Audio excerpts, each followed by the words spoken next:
we've whittled we've whittled down the large number of positions that have weak to really just two.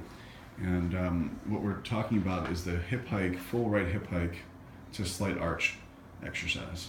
So go ahead and give me a slight side bend to start. By the way, you did this perfectly with me today. You did the slight side bend first, you did the full hip hike second, and you did a slight arch third, and then you brought your legs over fourth.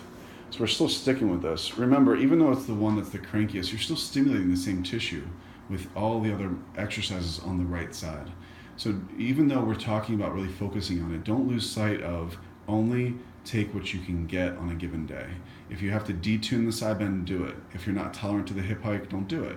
If you only want to do the hip hike without the arch, that's great. And it can be, you need to stay flexible with this exercise. This is a very tough and challenging thing for right side benders. So this is the one that I would love for you to do in a version of it that works for you, and do it almost every time that you do these exercises, assuming it's complaint free. I would not start with it. I would do other exercises first to warm you up. And then what you're doing is you're picking one or two left side biased exercises. And typically that's going to be either turned out on the left or hip hiked on the left and slight arch, or your legs in the air. And then you'll do one or two others on the right, which is going to be either turned in or full side bend slight arch or full arch. Right?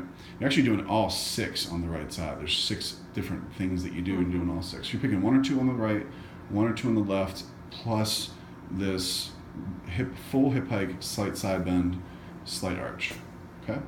So that's a rundown of all those old exercises.